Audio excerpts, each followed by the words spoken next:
오늘 성경은 사무엘상 30장 7절로 8절의 말씀을 합독하겠습니다.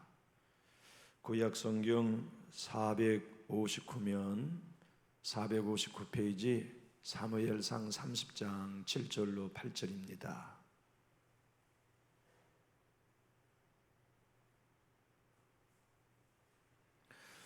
우리 한 목소리로 사무엘상 30장 7절로 8절을 합독하겠습니다.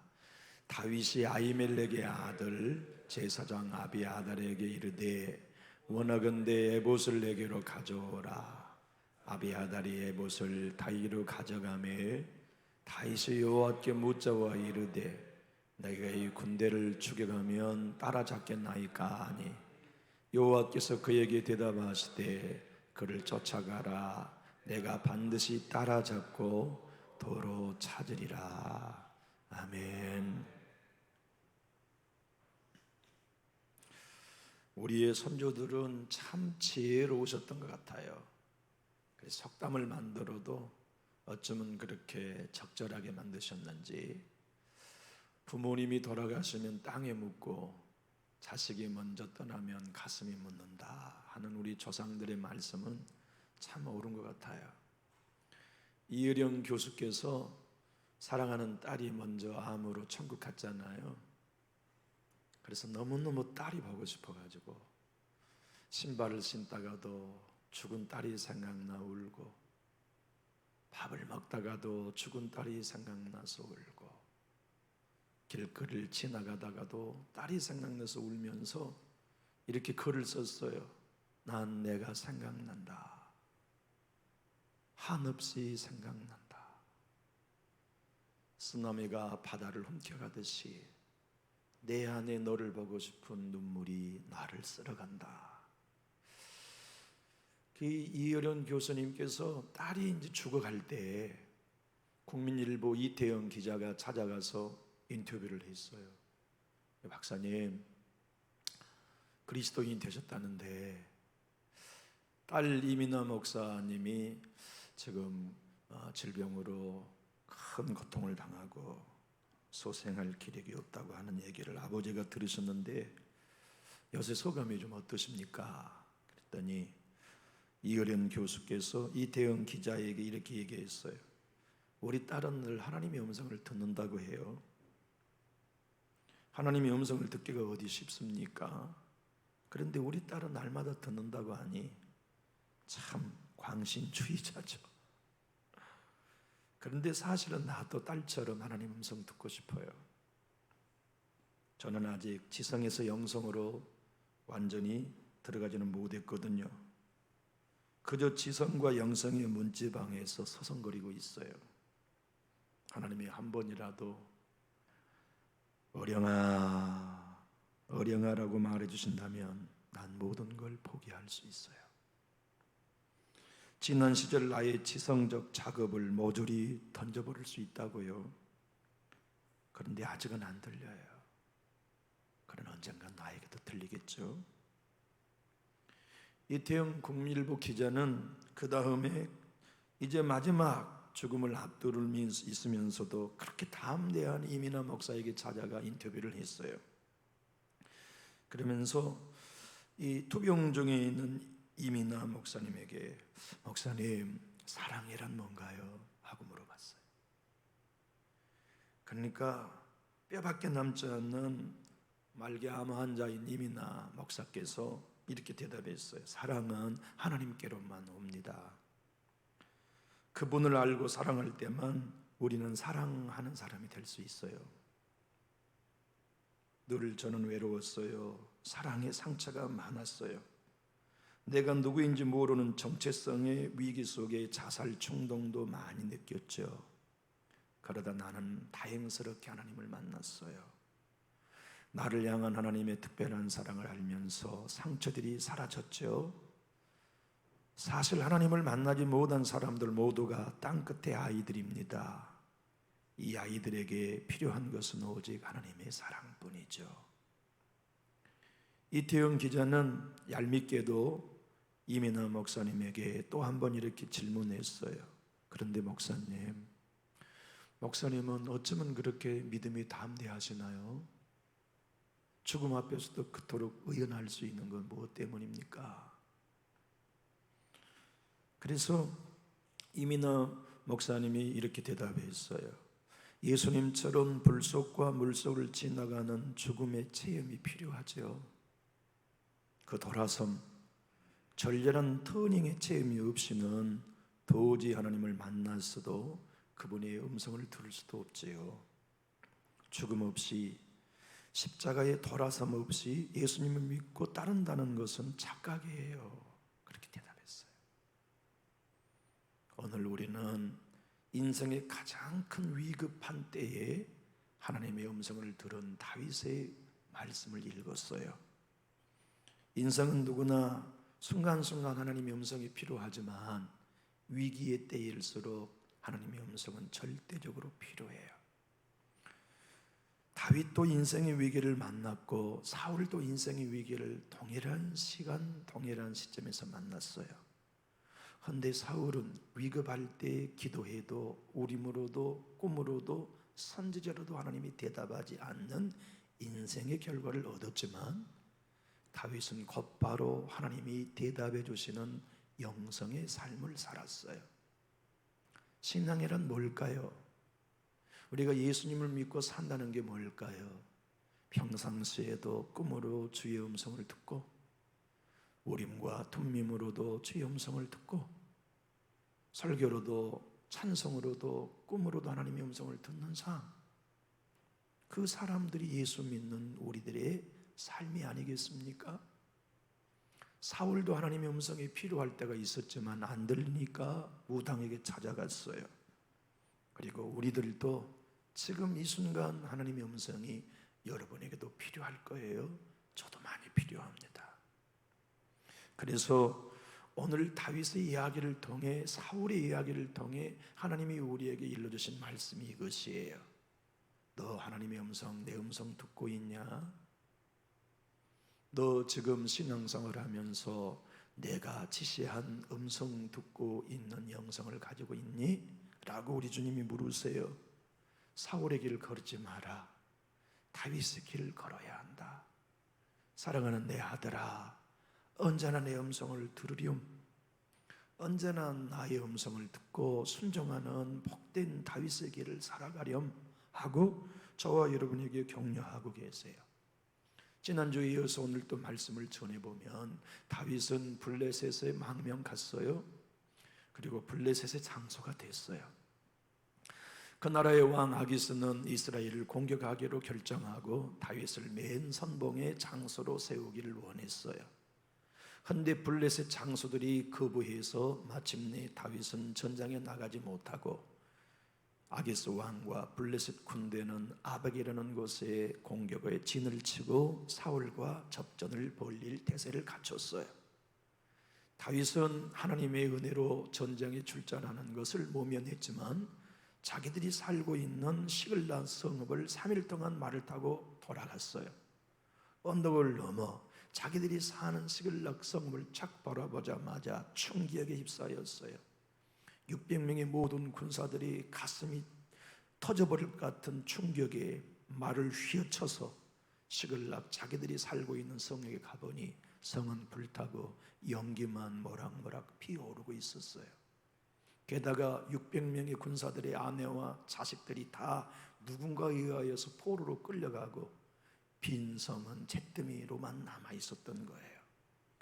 그래서 600명의 군인들이 통곡하며 오열하면서 울 기력이 없도록 지쳤어요. 물론 다윗도 두 아내와 자식들을 잃었기 때문에 고통스럽게 운 건 마찬가지였죠. 그런데 놀라운 사건이 벌어졌어요. 그 중에 너무 기가 막히고 억울한 병사 하나가 해서는 안 될 방향으로 군인들의 슬픔을 몰고 갔어요. 저놈 때문에, 다윗 때문에 우리가 처자식을 다 잃었다. 그 말 한마디에 600명의 군인이 정신을 잃어버렸어요. 그러는 맞아, 저놈을 뒤따라서 우리가 좋은 이득 본 게 뭐야? 그러는 모두가 돌을 들어 자기의 충성스러운 충복들이 다윗을 돌로 때려 죽이려고 하는 위급한 상황이 다윗에게 찾아온 겁니다. 그때 다윗은 항변하지 않았어요. 너희들 이럴 수 있냐? 너희들이 내 부하야? 너희가 내 저원이라고 할 수 있어? 내가 너희들 오라고 했냐? 초대했냐? 너희들이 날 보고 살려달라고 와서 지금껏 내 은혜 입어놓고 뭐? 나 때문에 저 자식을 잃었다고? 다윗은 얼마든지 말할 수 있는 자격이 있었지만 그런 인간적인 방법을 선택하지 않았습니다. 무릎을 꿇어 하나님께 기도한 것이지요. 하나님, 이 사람들이 나를 돌로 치려 하려고 합니다. 그것도 기도하지 않았어요. 하나님, 지금 나는 너무나 위급하고 다급합니다. 도와주십시오. 그것도 기도하지 않았습니다. 다윗은 하나님 앞에 지금 당장 자기에게 모두에게 처해 있는 현안을 가지고 기도했습니다. 하나님, 저 자식을 모두 잃어버렸는데 누가 사로잡아갔는지는 모릅니다. 그런데 내가 지금 이 군대를 데리고 죽여가면 따라잡을 수 있겠습니까? 물을 때 하나님이 곧바로 대답하셨습니다. 따라잡는다. 그리고 하나님이 더 덤으로 말씀하셨습니다. 잃어버린 것이 하나도 없이 도로 찾아올 것이다. 아주 희망적인 말씀이죠. 사실은 이 시대의 교회가 이런 하나님의 음성을 들어야 된 때라고 한다면 지금이야말로 정말 필요한 때 아닙니까? 교회가 잃어버린 하나님의 영광을 도로 찾아올 수 있다는 하나님의 음성 말입니다. 우리 교회가 잃어버렸던 하나님의 성령의 충만을 다시 찾아올 수 있다는 하나님의 약속의 음성은 지금 우리에게 어느 때보다도 필요합니다. 우리의 자녀들이 잃어버린 믿음을 도로 찾아올 수 있다. 우리가 예수 안에서 누렸던 성령의 교제를 다시 찾아올 수 있다. 우리 남전육교회가 이 땅에 희망이 될 수 있는 하나님의 비전을 도로 찾아올 수 있다는 하나님의 음성은 지금 저에게 너무 필요합니다. 지금 여러분에게도 너무 필요한 시점에 우리는 살아가고 있습니다. 오늘 본문의 말씀을 통하여 하나님은 우리에게 말씀하십니다. 지금도 나는 너희의 기도에 응답하는 살아있는 하나님이다. 오늘 8절의 말씀을 우리 한번 읽어보실까요? 다윗이 여호와께 묻자와 이르되 내가 이긴들을 죽여가면 따라잡겠나이까 하니 여호와께서 그에게 대답하시되 그를 쫓아가라. 내가 반드시 따라잡고 도로 찾으리라. 저는 우리 약속의 말씀이 여러분의 가정의 것이 되기를 주 예수님 이름으로 축복합니다. 잃어버린 모든 예수님 안에 주신 선물들을 도로 찾아오는 영적 회복이 지금 우리에게는 필요하잖아요. 이 땅을 살릴 하나님의 묘한 하나님의 비밀, 하나님의 계획을 남전적 교회가 하나도 잃어버리지 않고 도로 찾아올 수 있는 비전, 지금 우리에게는 오늘의 말씀이 절박할 만큼 필요합니다. 사무엘서는 두 사람을 대조하면서 이 땅의 모든 사람은 두 사람이 걷는 길 중에 한 길을 걷고 있다고 지시하세요. 쫓아가는 삶을 사는 사울의 삶, 도망가고 쫓기는 다윗의 삶, 그러나 두 사람 다 인생엔 하나님이 필요하다. 두 사람 다 위기를 만나면 하나님의 음성 없이는 쫓기는 사람도 실패하고 쫓아가는 사람도 실패한다. 쫓아가느냐 쫓기느냐가 중요한 거 아니다. 하나님의 음성을 들을 수 있는 귀가 있는가? 주님께 여쭈면 대답하시는 하나님과의 긴밀한 교제가 있는가? 교회가 힘이 있고 교회가 생명 있는 교회는 어떤 교회인가? 사람이 많이 모이고 건물을 자랑하는 교회인가? 그 교회가 사안마다 하나님께 기도하면 대답하시는 영적 관계를 가지고 있는 교회인가? 자기 힘으로, 성도의 힘으로, 목회자의 힘으로 해결할 수 없는 난제를 만났을 때 하나님이 어떻게 하면 좋지요?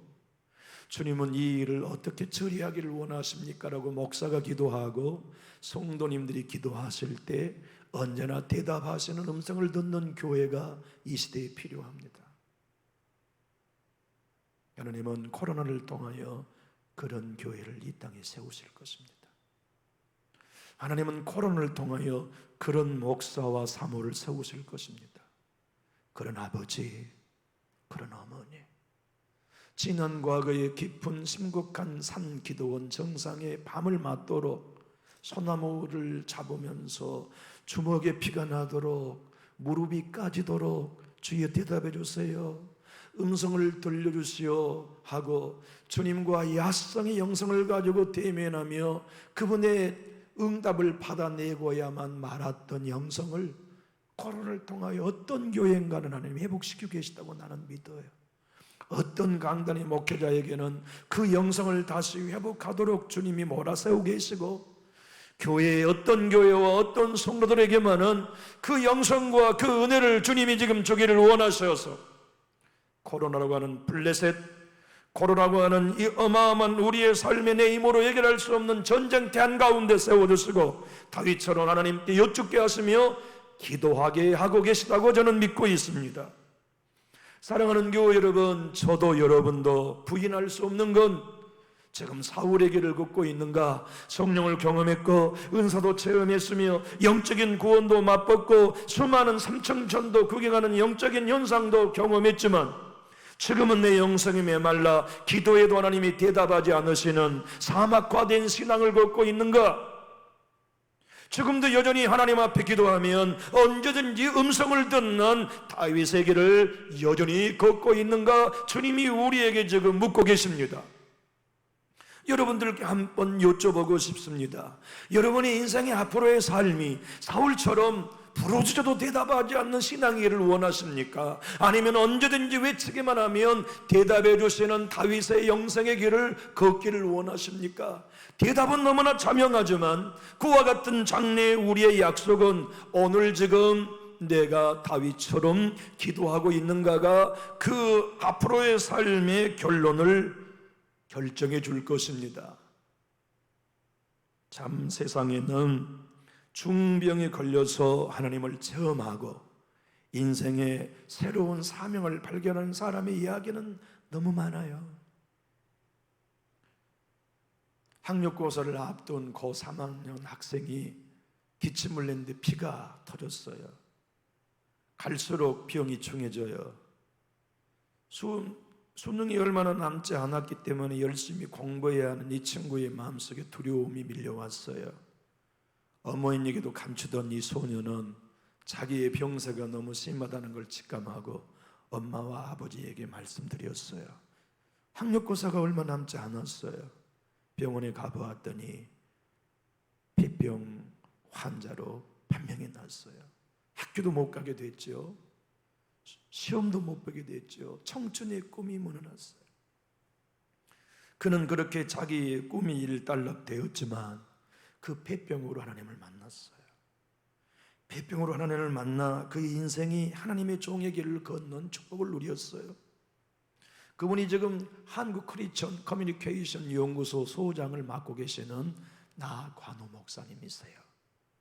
그분은 오늘 본문을 가지고 인생의 삶에 가장 중요한 건 말에 있고 믿음의 기도에 있다는 걸 설명하면서 이렇게 말합니다. 다윗은 해결할 수 없는 인생의 오점이 있지만 하나님은 그를 끝까지 아버지의 마음에 합한 자로 여겨주시는 단 하나의 이유는 하나님께 묻고 주의 음성을 듣는 영성 단 하나 때문이었다. 교회는 하나님께 묻고 하나님이 대답하시면 그 교회는 됩니다. 목사가 실력이 있고 없고 외적인 모양이 탁월하고 탁월하지 않고 그건 중요한 건 아닌 것 같아요. 중요한 건 목회자가 성도들을 가슴에 대제상처럼 사랑으로 품으면서 성님들과 교회를 위해 눈물로 기도하면 하나님이 대답해 주시는 목회자라면 그 시대를 깨우는 주의 종으로 쓰임 받을 수 있겠죠. 우리가 자녀들을 위하여서 집도 줄 수 있고 자동차도 줄 수 있고 필요한 삶의 이 모양 저 모양을 공급해 줄 수 있지만 기도하는 어머니로서 아버지로서 할머니 할아버지로서 아버지 저를 위해 기도해 주세요. 오냐 하여 자식을 위해 아버지가 기도할 때마다 하나님의 대답을 모셔올 수 있는 영성. 어머니 우리를 위해 기도해 주세요. 오냐 내가 기도하지 더 작정함에 기도하겠다. 시어머니께서 친정엄마께서 기도하기만 하면 며느리가 딸이 하나님의 대답을 들을 수 있는 영성. 우리 부모님들은 그 길을 걸어줘 오셨잖아요. 우리 할머니, 할아버지께서는 그 길을 걸어오셨기에 그분들 덕분에 우리가 지금껏 주의 은혜를 누리며 살아오고 있지 않습니까? 다윗은 도망자의 삶을 살면서 삶의 원칙이 무너져 버렸어요. 너무나 위급하고 머나먼 이국 나라에서 자기의 생명을 구걸하기 위하여 하나님께 기도하고 하나님의 방법을 선택하기보다 자기의 지혜, 자기의 지력, 자기의 꾀, 자기를 신뢰하는 믿음으로 전락에 가고 있었어요. 자기만 모르고 있을 뿐이었어요. 그래서 이방 나라 블레셋 왕 앞에 자기의 생명 위협을 느낄 때 기도하는 대신 미친 채 하는 꾀, 자기의 실력, 자기의 지략을 선택했어요. 그러다 보니 그는 더 이상 하나님을 신뢰하고 우선적 믿음의 삶의 우선을 자기도 모르는 사이에 놓치고 있었어요. 하나님은 다윗 한 사람을 사랑했고 그는 위대한 메시아의 조상이 되어야만 했기 때문에 이원 실수와 하나님 앞에서의 우선순위의 신앙을 내버려둘 수 없었어요. 그래서 그에게 하나님은 시글락이 불타고 처자식이 포로로 끌려가는 위급한 광야의 고난으로 내모셔서 다시 자기의 지혜를 버리고 자기의 지략을 버리고 자기의 꾀를 버리고 단순하게 무릎을 꿇어 하나님만을 신뢰하고 의지할 수 있는 그때의 그 영성, 사자와 곰 앞에서 골리앗 앞에서 만군이 하나님만을 신뢰하며 의지했던 그 영성으로 회복시켜 주시기 위해 고난으로 광야로 밀고 가셨습니다. 사실 우리의 삶 속에 어려움이 있다면 하나님은 능력이 없고 사랑이 부족해서 우리에게 고난을 내버려 두신 것이 아닙니다. 네가 의지한 게 내가 아니라면 너 그거 버려라. 그리고 내가 산성의 요새라고 날 의지해. 나 예수가 너의 힘이여 너의 지혜여 너의 인생의 답이라고 날 의지해라고 하나님께서 저와 여러분에게도 고난을 주신 거지요. 다윗의 의자라는 그 유명한 책을 쓴 알란 네스파스는 이렇게 말합니다. 어느새 다윗은 하나님을 의존하는 믿음에서 자기를 의지하는 신앙으로 전락에 있었습니다. 하나님은 다윗을 그 자리에서 옮겨 하나님을 신뢰한 자리로 바꿔내시기 위하여 그에게 시글락이라고 하는 고난을 주셨습니다. 다윗은 비로소 제정신으로 돌아왔습니다. 오랫동안 사로잡혔던 타협과 관기와 어리석임에서 벗어났습니다. 그는 이전에 머물렀던 축복의 장소 하나님 앞에 다시 무릎을 꿇게 되었습니다. 가장 낮은 밑바닥까지 내려간 다윗은 비로소 거기서 하나님께 돌아올 수 있었습니다. 여러분, 코로나로 인하여 한국교회가 하나님만을 의지하는 자리로 돌아가지 않는다면 어떻게 될까요? 우리의 가정이 어려운 일을 만나고 교회적으로 어려운 일을 만날 때 사람의 방법, 사람의 말, 사람의 지혜 다 내려놓고 우리 기도합시다. 우리 하나님이 무엇을 요구하시는지 그분께 아뢰읍시다. 우리 금식합시다. 사람의 생각, 사람의 계획들 다 내려놓고 우리 아버지 하나님이 우리 교회 주인이시니 우리 하나님께서 우리 교회 모든 통치권자시고 설계자시며 주권자이시니 그분께 맡겨드립시다. 그분의 도움을 의뢰합시다. 그분의 지혜를 구합시다. 그분의 응답을 우리 받읍시다라고 목회자인 저로부터 온 성도가 무릎을 꿇는다면 우리는 반드시 도로 찾을 것이다. 하나도 잃어보지 아니하고 도로 찾는 하나님의 분명한 음성, 우리가 가장 들을 수 있고 들어야 하는 그 음성을 들을 수 있다고 나는 믿습니다. 하나님께서는 단순히 다윗을 내 마음에 합한 한 사람으로 선택한 것이 아니었습니다.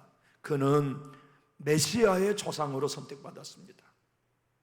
그렇기 때문에 다윗의 길은 메시아의 길이 될 것이었고 다윗의 길은 앞으로 태어나 인생을 살아갈 모든 신앙인들이 성경 하나님의 생생한 자기의 기록인 성경을 통하여 아버지 하나님의 뜻을 따르기를 원하는 모든 그리스도인들이 다윗의 길을 보고 롤 모델로 삼아 걸을 수 있도록 다윗의 삶을 간섭하셨습니다. 그 다윗 삶이 무엇입니까? 곁길로 나갔다가도 다시 하나님 우선주의로 돌아오는 회복. 내 방법과 내 지혜를 의지했던 길로 떨어졌거나 관계에 사로잡힌 일시적인 위협이 있을지라도 다시 냉철하게 하나님만 독대하고 아버지께만 여쭙고 아버지 음성만으로 내 행동과 결정, 모든 삶을 결정하기로 마음먹는 신앙의 회복, 신앙의 모델을 다윗을 통해 하나님은 성경에 기록하기를 원하셨습니다. 여러분, 이 땅의 모든 그리스도인들의 신앙은 예수님에게서 배우죠.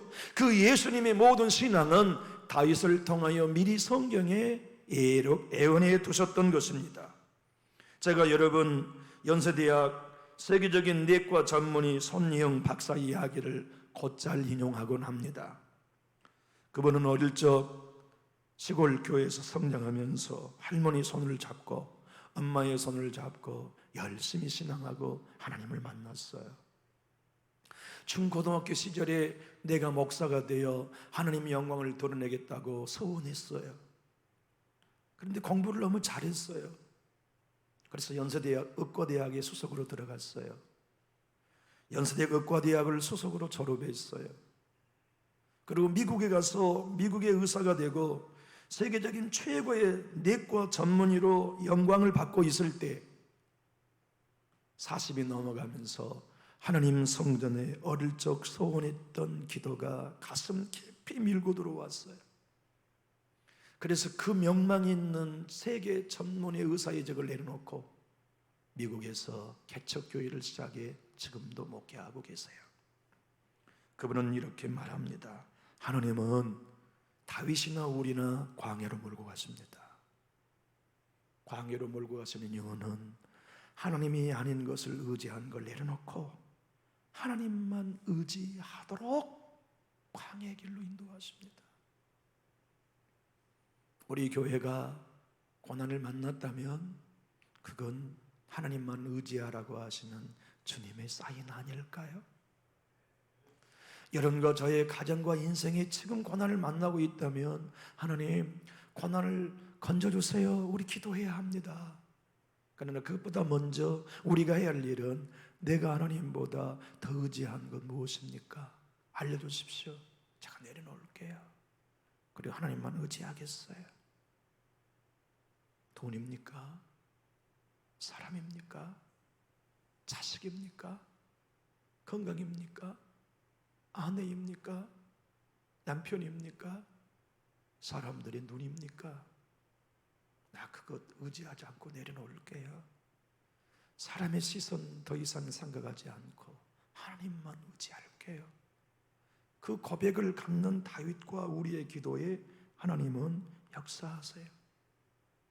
마틴 노이존스는 도전하는 기독교에서 이렇게 얘기합니다. 여러분, 복음의 핵심이 뭔지 아십니까? 복음의 핵심은 광야로 몰고 가시는 하나님의 인도하심입니다. 모든 하나님의 사람은 광야에서 하나님을 만났습니다. 다윗에게 메세의 조상으로 하나님이 선택할 때 다윗은 기도만 한 거 아닙니다. 전쟁에 용맹스럽게 싸움만 잘한 게 아니고 예수님의 마음, 불쌍히 여기는 마음을 가지고 기도했어요. 교회가 하나님의 음성을 듣고 목회자와 성도가 하나님을 만나고 하나님만을 전적으로 의지하는 신앙 회복의 기도는 분노, 서운함, 억울함, 막힌 담을 가지고 드리는 기도는 아닙니다. 불쌍히 여기는 마음, 긍휼히 여기는 마음, 안타까워 여기는 마음, 그 마음 가지고 하나님 앞에 서야 하나님은 다윗의 기도 응답하셨듯이 우리의 기도에도 응답하세요. 10절 이후의 말씀을 댁에 가셔서 눈여겨보십시오. 다윗이 하나님의 음성을 듣고 곧바로 600명의 군대를 이끌고 추격에 나섭니다. 근데 그 넓은 광야에서 어느 방향, 어느 쪽으로 추격해야 저 자식을 찾을 수 있을지 아무것도 몰라요. 말발굽을 찾아서 걸어가다가 사막 폭풍에 의하여 이제 이내 모든 자취는 감춰주고 어디로 가야 할지 모르고 있을 때 저쪽 한 구덩이 언덕 모래 틈 사이에서 한 사람의 신음소리가 들려요. 다윗에게는 지금 버려진 한 사람, 죽어가는 사람의 눈여겨볼 여력이 없습니다. 그런데 하나님의 사람 다윗은 주님의 음성을 듣고 추격할 때 불쌍히 여기는 마음을 저버리지 않아요. 그리고는 부하에게 명령합니다. 야, 모든 군대 스톱! 그리고 저기 죽어가는 사람을 도와라. 죽어가는 사람이 광야에 3일 동안 아무것도 먹지 못하고 병이 걸려가지고 죽어가고 있는데 물 줘. 물을 벌컥 마십니다. 얼마나 배고프냐. 떡 줘라. 죽은, 지금 여기서 이 죽어가는 사람 하나 이 돌보는 게 우리의 시간 낭비 아닙니까? 잔소리 마라. 보도 건포도 주어라. 건무화가 주어서 대접하는 거예요. 그를 소생하도록 지켜주는 불쌍히 여기는 마음, 긍휼히 여기는 마음을 다윗이 품고 걸어가는데 다윗의 생각 속에 야, 출발하자 라고 마음 먹는데 뭔가 하나님이 사인이 이 버려진 사람을 통해 주신 걸로 직감합니다. 그래서 그 사람에게 물어봅니다. 당신 누구야? 저는 이집트 사람입니다. 내 주인은 아말렉 사람인데요, 내가 병들었다고 여기다 버렸습니다. 3일 전에. 뭐? 어디서 너희가 왔는데? 예, 이것저것 다 노력하다가 시글락? 네가 너희 군대가 우리 성읍 시글락을 공격했단 말이냐? 네.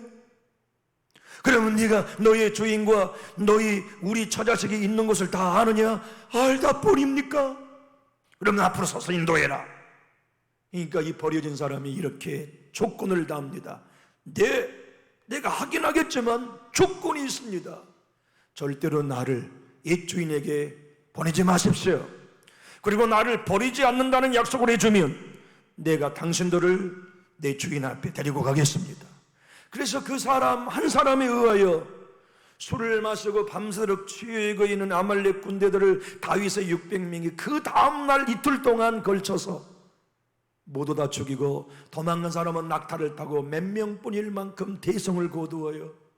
그런데 이 전쟁에 출전한 600명의 군사 가운데 400명은 건장하고 200명은 지쳐서 다윗과 함께 끝까지 가지 못하니까 지친 200명의 군사를 뒤후미에 세워두고 너희는 모든 군장을 지켜라. 그리고 전쟁에 승리하여 노획물을 가득 안고 잃어버린 처자식을 데리고 오면서 다윗이 그 200명에게도 전리품을 나누어 주라고 하니 나쁜 신하들이 안 됩니다. 전투에 목숨을 걸고 싸우지 않는 저 사람들에게는 처자식만 주고 전리품은 나누어 주지 맙시다. 무슨 소리냐? 다윗 안에 예수의 긍휼이 작동됩니다. 저 사람들이 우리의 군장을 지키는 거나 전쟁에 나가서 우리가 목숨을 걸고 싸운 거나 매일 반 헌신은 똑같다. 그러니 전리품은 저들에게도 똑같이 나누라고 하는 그리스도의 긍휼을 다윗을 통하여 보여주십니다. 교회가 하나님의 음성을 듣고 하나님께서 잃어버린 것을 도로 찾아오는 이 엄청난 사건에 쓰임 받으려면 목회자의 열심 있는 기도 갖고 안 됩니다. 성도 한 사람 한 사람을 향하는 불쌍히 여기는 마음을 목사가 가슴에 끌어안고 눈물로 기도할 때 하나님은 목사의 기도에 응답하시고, 여러분의 가정과 자녀를 위하여서 하나님의 음성을 듣고 기도해야 한다면 자식을 향한 불쌍히 여기는 마음, 교회 성도 한 사람 한 사람, 내 마음에 아픔을 주는 이들까지도 불쌍히 여기는 마음, 긍휼히 여기는 마음을 가지고 기도할 때 하나님은 그 교회 기도를 통하여 잃어버린 부흥을 도로 찾아오게 하시고, 잃어버린 영성을 도로 찾아오게 하시고, 잃어버린 승리와 축복을 도로 찾아오게 하신다는 말씀입니다. 우리 예수님은 베드로가 물어보는 질문에 대해 답하셨지요. 어떤 주인 앞에 1만 달란트 빚진 사람이 있었다. 그가 빚을 갚지 못하니 불쌍히 여겨서 빚을 탕감해 주었다. 그 1만 달란트 탕감받는 사람이 집으로 돌아가다가 자기에게 100데나리온 빚진 자를 만났을 때 불쌍히 여기지 아니하고 빚을 다 갚을 때까지 옥에 넣어버렸다. 근데 100데나리온 빚진 것 때문에 감옥에 갇힌 사람의 친구들이 자기의 친구의 형편이 너무 딱해서 그 전 주인에게 말했다. 그래 주인이 1만 달란트 탕감받은 사람을 불러다가 호통을 쳤다. 내가 너도 빚을 갚을 수 없어 불쌍히 여긴 것처럼 네가 불쌍히 여긴 받은 사람으로서 돌아가는 길에 너에게 고작 100대 내려온 빚진 자를 불쌍히 여겨주는 게 마땅하지 않았느냐? 그러면서 주님은 이렇게 말씀합니다. 마태복음 18장 32절로 35절입니다. 이에 주인이 그를 불러다가 말하되 악한 종아, 내가 빌기에 내가 내 빚을 전부 탕감하여 주었거늘 내가 너를 불쌍히 여김같이 너도 내 동료를 불쌍히 여김이 마땅하지 아니하냐 하고 주인이 노하여 그 빚을 다 갚도록 그를 옥졸들에게 넘기니라. 너희가 각각 마음으로부터 형제를 용서하지 아니하면 나의 하늘 아버지께서도 너희에게 이와 같이 하시리라. 여러분, 우리의 기도에 긍휼이 있을까요? 우리의 예배에 나를 아프게 하는 사람을 향한 불쌍히 여긴 마음이 우리에게 있나요? 우리가 예배하는 예배 현장마다 진정 우리 마음에 긍휼히 여기는 마음, 하나님 내 마음을 아시죠? 내 마음은 한 사람 한 사람을 불쌍히 여깁니다. 긍휼히 여깁니다. 용서합니다는 이 마음이 1만 달란트 더 큰 죄를 용서받은 나로서 나도 내 교회 형제들, 내 연육들, 내 지인들을 용서하는 불쌍히 여기는 마음이 우리에게 기도하고 있는가 여쭤보고 싶습니다. 우리에게 만약 이 불쌍히 여기는 마음과 긍휼히 여기는 마음을 가지고 금식한다면 우리의 기도에 주님은 일하실 것입니다.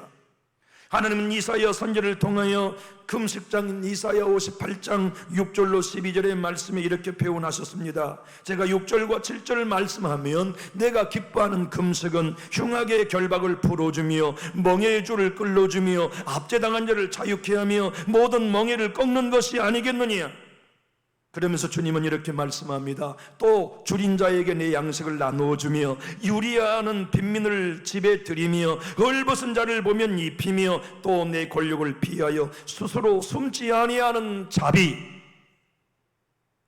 불쌍히 여기는 마음이 있어야 그 기도는 하나님이 기뻐하신 기도입니다. 우리 예배가 정말 하나님이 받으신 예배는 이 예배당에서 결정되지 않습니다.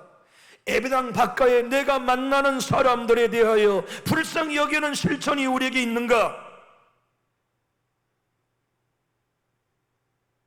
이 예배 자리 말고 부엌에서 서로 불쌍히 여기는 측은지심이 우리에게 있는가? 우리가 주차장에서 마당에서 대학밭에서 측은히 여기는 불쌍히 여기는 마음이 있는가? 그 마음이 이 자리에서 예배를 성공하느냐 실패하느냐를 결정해 줍니다. 그 마음이 이 성전에서의 드리는 찬양이 상달되느냐 상달되지 않느냐를 결정합니다. 그 마음이 우리가 드린 기도가 도로 찾아올 수 있는 능력이 되느냐 그렇지 못하냐를 결정합니다.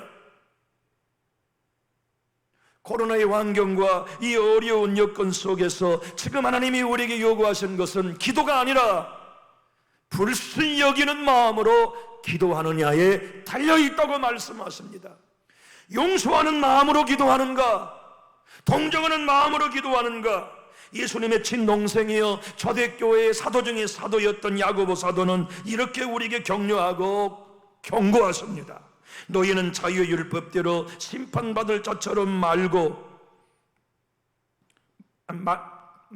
받을 자처럼 말도 하고 행하기도 하라. 긍휼을 행하지 아니하는 자에게는 긍휼 없는 심판이 있으리라. 긍휼은 심판을 이기고 자랑하느니라. 내 사랑하는 자들아, 만일 사람이 믿음이 있노라 하고 행함이 없으면 무슨 유익이 있으리요? 그 믿음이 능히 자기를 구원하겠느냐?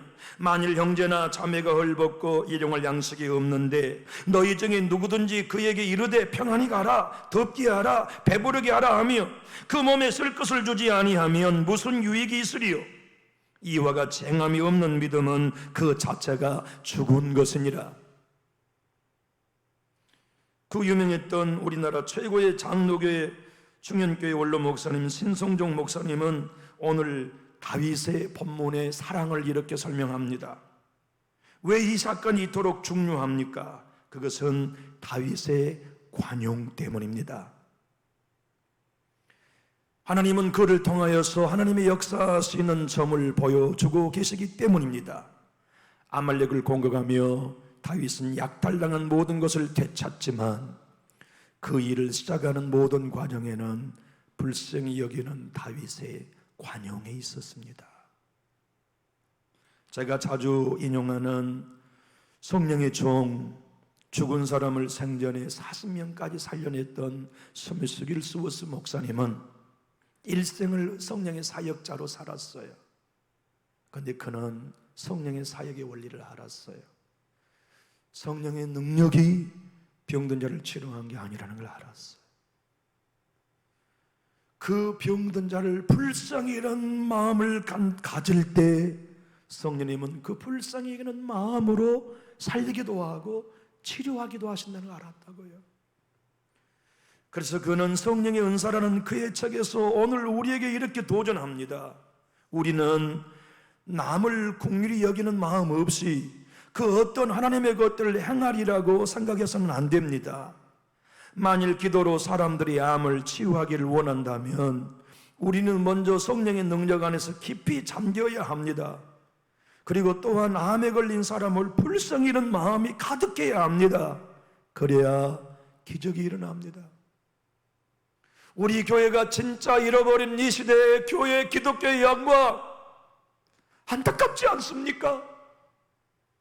예수의 영광을 도로 찾아오는 교회, 복음의 진정한 능력을 도로 찾아오는 다윗과 같은 교회, 그 교회는 목사로부터 온 성도가 불쌍히 여기는 마음, 분노와 상처로 더 이상 신앙하지 아니하고 긍휼히 여기는 마음을 가지고 죽어가고 있는 그에게 먼저 양식을 제공하고 건포도와 무화과를 제공하면서 그를 보듬었더니 하나님은 그를 통하여 잃어버린 모든 걸 도로 찾아오게 하신 역사가 지금 이 땅의 모든 교회가 따라가야 할 모범이 아니고 무엇이겠습니까?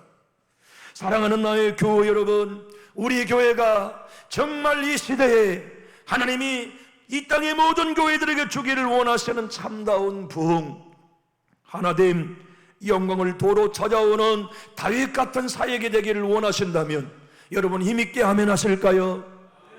그 일을 하려면 목사인 저도 불쌍히 여기는 마음으로 목회하겠습니다.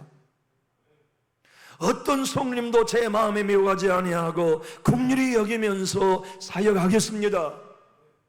여러분을 뵈면 누구라도 피하지 않겠습니다.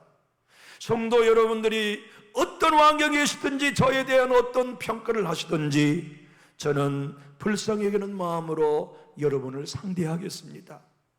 우리가 예배할 때, 기도할 때 그 마음 가지고 우리 이제 신앙합시다. 획 돌아서는 일은 이제 영원히 우리 졸업해 버립시다. 불편한 사람 없이 우리 이 교회 만들어 갑시다.